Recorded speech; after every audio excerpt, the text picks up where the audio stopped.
I wanted to come on here and show y'all my flat ironing process and talk about some tea, okay? Really to clarify some tea. Now I know there's a glare with my ring light and my glasses, but it is what it is. I resigned from my job in September of last year, which was 2022. At that time, I was still trying to figure out like how am I going to make ends meet. Now prior to that, I was on short-term disability leave, and that was because of what was going on at my job, which I could talk about at a later date or whatever. Ooh, that's hot. Basically, I ended up deciding to go ahead and leave because, of course, when you're on short-term disability, eventually you're going to have to go back to work, right? So I ended up just deciding to leave. Even before I went on short-term disability, I was already looking for another job. I tried to get another car multiple times, but things just wasn't working out the way that I wanted them to work out. I also had interviewed for a job, and I ended up getting the job. It was going to be in the behavioral health field. It was going to be remote, which was perfect for me because he's in certain programs that help him throughout the week, and I need to be able to get to those throughout the week. And of course, because of his preschool, he isn't in like a daycare or anything like that. He's actually in a preschool. So what that means is when he is out of school for holidays, that means I would need to be off of work. So I was trying to be smart and picking a job where I could be remote.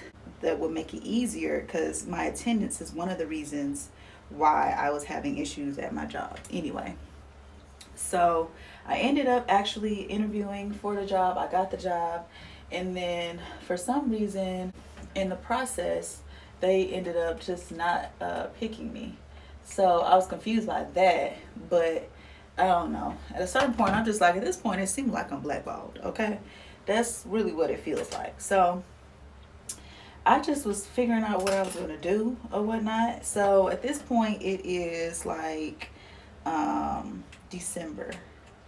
And I think right around that time, my son's father came to me. We had a conversation, and he was talking about the plans that he had and what he was wanting to do. So at this point, I'm just like, okay, let me actually try to listen to what you have to say. Let me go at this with an open heart, and not an open heart in a way that y'all are thinking. Let me just view it as maybe he has matured, he has grown, and let's just move forward and not talk about the past. So at that point, though, I was like, I understand where you're coming from. I need you to keep in mind that me extending an olive branch earlier this year, this was in 2022, right? Earlier this year was me trying to make sure that we had some type of relationship with one another because we're family, right? We share a child. And then after that, I explained to him, I was like, look, I'm going through a tough time right now. My job and my mental health is not where it should be. So the extra help like really would be great on a day-to-day basis with getting him ready in the mornings, getting him to school, because at that point I no longer had a car or whatever, getting him ready. So just helping me on a day-to-day basis would really help me to get back where I need to be mentally, and also give me the ability to focus on some things that I'm working on as well. I think at this point it's January. He came and he stayed. So at one point I even asked him for help financially, because I'm like, getting him to and from school is costing me a lot since I don't have a car right now. Like the Uber rides and stuff are quite a bit. So then there's this conversation about, oh, I'm trying to, only spend money if it has a return. And I'm like, you making it seem like I'm asking you for money so I can go to Neiman Marcus or something. Like, this is regarding getting your child to school back and forth or whatever. So I let it go. I moved on. So he came. He spent a little bit of time here, and this is in January. So at this point, I'm noticing like there really isn't a change. I'm having to get up with him every day and get him ready for school. Granted, you're taking him to school, but you're really not helping me with him in the mornings. I'm the one doing the cooking and the cleaning, and I'm just like, I'm a little confused because that's not what I agreed on. So we have a conversation about it, and then there's this thing where it's like, oh, you feel like you're entitled to my car and da da da da. And I'm like, no, it's not about me being entitled to your car. It's about the fact that you see the position that I'm in right now and what I'm going through. And I'm not asking you to do anything for me. I'm asking for you to pick up the slack with our child, as I have done for like the past, I don't know, since he's been born, and taking care of him, etc., etc. So at the point, labeled an energy vampire and all that stuff. And I'm like, really? I'm the energy vampire? As if you weren't here not really doing anything. I'm the one doing all the cooking and all of that stuff and the cleaning, and you're literally here so that you can go to a class that you have on the weekends. I pay the rent for February, then he comes back after that. Then we're having conversations, and I'm like, look, I think that we should put a focus on him, and that way we'll be able to succeed. I'm not talking about a relationship, y'all. When I said put the focus on him, my son, I'm talking about us being a team. No point in there was a mention of a relationship, of us reconciling, of us being back together. There was never that. I'm thinking we have an agreement, right? And then he kept making comments like, you need to get so-and-so on board, the other mother of his child. Now, I was a little confused at first, because at first I'm like, what do you mean by get her on board? You know, where we all da-da-da-da. I'm thinking he's saying as far as the space that they're in right now. That's what I'm thinking.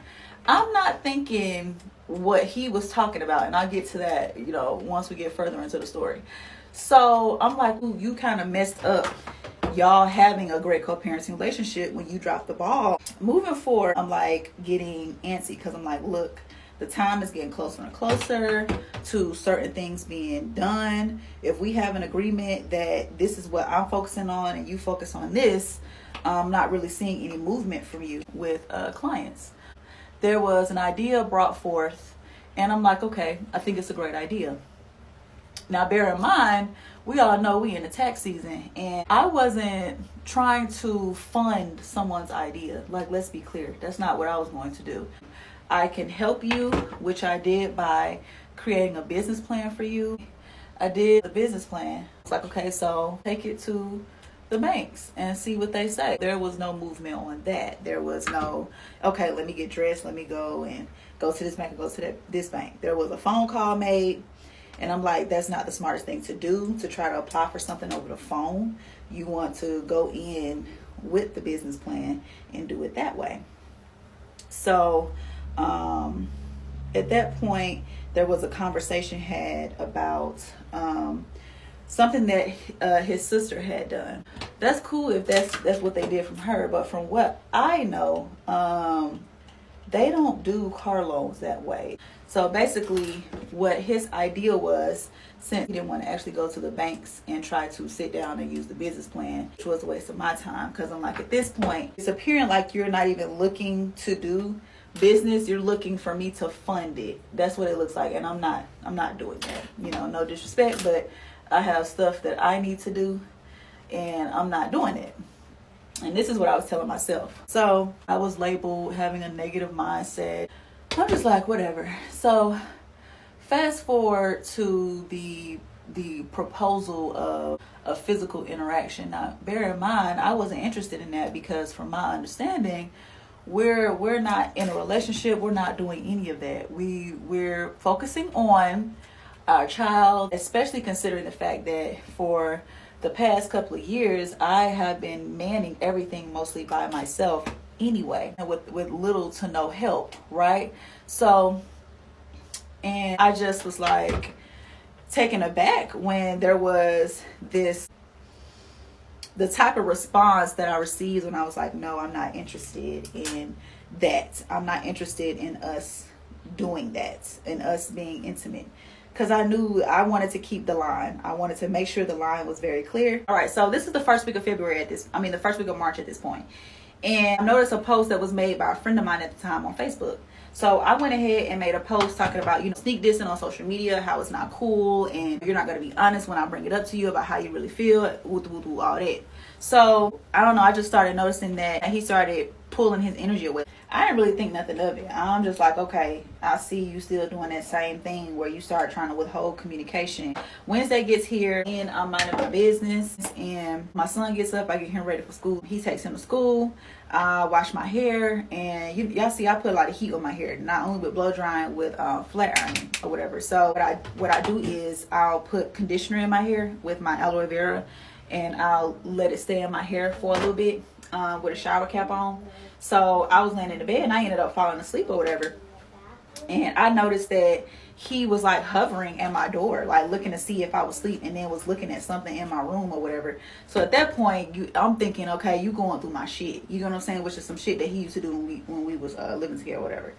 And I mean, shit, I didn't feel no way about it then because we were in a relationship. Because I was definitely going through that phone when we was together. I had a ring on my finger. I don't do that. If we boyfriend girlfriend, I don't truly care about what's going on in your phone, because you technically not my man until there's a ring on my finger. You feel me? So anyway, so at that point, I'm like, okay, so you going through my shit or whatever. So he gets up, do his morning routine, packs all his stuff, gets in his car to go pick my son up for school. So I call, I'm like, what's going on? What do you mean what's going on? Just the same little immature kitty mind games or whatever centered around communication. So I'm like, okay, so I get to the point. What's going on, as far as helping with all that? It's the first of the month I'm past at this point.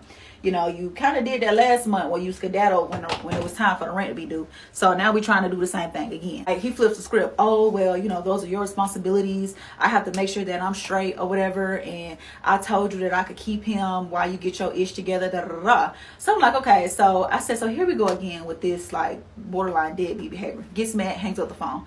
So I'm like, at this point, basically you're upset because I'm not being intimate with you, right? You're upset about that, and you thought you was going to get access to my resources. He leaves. I pick my phone up. I go on TikTok, try to decompress a little bit, watch a little funny video or something or whatever.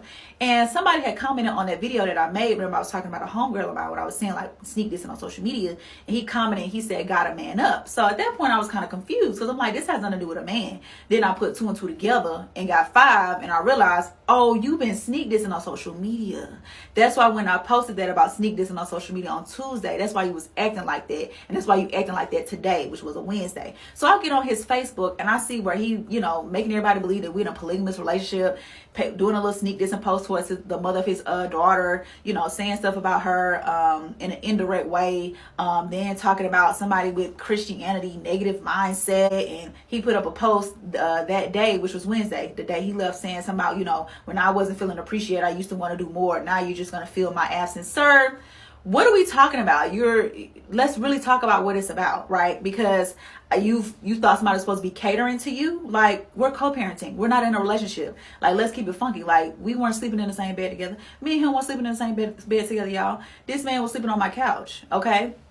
There was no kissing. There was nothing like that. There was nothing of a intimate nature that would have like insinuated that that's what was going on between us, right? The only thing that you had that would insinuate that's what was going on between us was your words on a platform. You feel what I'm saying? So when it didn't materialize for you, when trying to use what I talk about, like sexual manifestation, didn't work in your favor, then is, oh, well, I'm not feeling appreciated.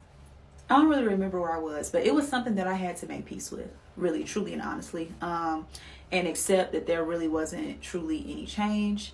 And even though someone posts about certain things that pertain to like family legacy and stuff like that, that doesn't necessarily mean that that's how they're going to show up for their child. And I take accountability for that. It was a realization for me, and I know y'all probably like, girl, your title is misleading. Yeah, because that's what y'all thought. Y'all thought I was getting back in a relationship with him, and that's not what it was. And to be honest, when our engagement ended in 2019, he did attempt to reconcile in 2020, but I said no. And I don't backtrack, y'all. Like, even boyfriend girlfriend situation where if I'm exclusively dating somebody, like once we're intimate and it doesn't work out, I'm not backtracking. We're not gonna try again. You get what I'm saying? Like, we could be friends, we could be cool, but I'm not backtracking with no man. That's something that I stick by.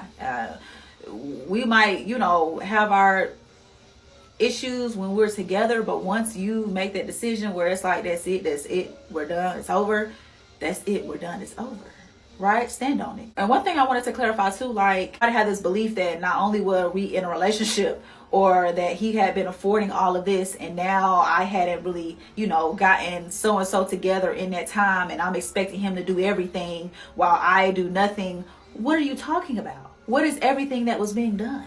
I'm gonna just keep it a stack, because even at that point, y'all are like, okay, so why was he there? Okay, so his child, I needed help with our son. Even with that, with the program that my son is receiving at his preschool, like, they talk about imitation and picking up model behavior from your parents. And I explained that to him as well. I'm like, look, he needs to have a male parental figure where he is picking up on the behaviors to model. He's a boy, I'm mom, there's only so much I can do. And even with that, with my son, like, there has to be some type of routine, because if there's a disruption within me and I'm not here completely where I need to be, there's going to be a disruption with our routine, and that's going to show in his behavior. You get what I'm saying? So it's like, there are a lot of other components here where people are worried about this shallow thing about a relationship. I didn't care about that. I don't want to be with him. Even trying with the co-parenting thing, that didn't work out. But at least I still wanted to try with trying to get certain things that my son need while I'm in a time, a space where I just don't have it right now. I didn't have it in me. I was tired. I was spent. I was done. Even when he was here, I would say stuff like, take him places, take him to the park. You know, I don't have a car right now, so take him to the zoo. Like, when me and my son, we'll be I chill. Like, that's why he was doing so good as well and progressing a lot, because of those reinforcers, right? My baby loves Target, okay? So that was the way that I would give him his motivation. Okay, do this, do that. You know, we got that motivation going. But when you don't have a vehicle to get you to certain places, and I'm telling you, look, take him to the zoo, do this, take him to the park, do this. I'm still trying to make sure my child is experiencing life, even in the midst of me going through what I'm going through. So yeah, the title is misleading. There was no relationship, y'all. There was me just trying to find a way to foster an environment to make it easier so that my child could have access to both parents, and thinking that we could do that temporarily till we both get on our feet. That didn't work out. In the end, I still ended up looking crazy, and it's cool. Subscribe.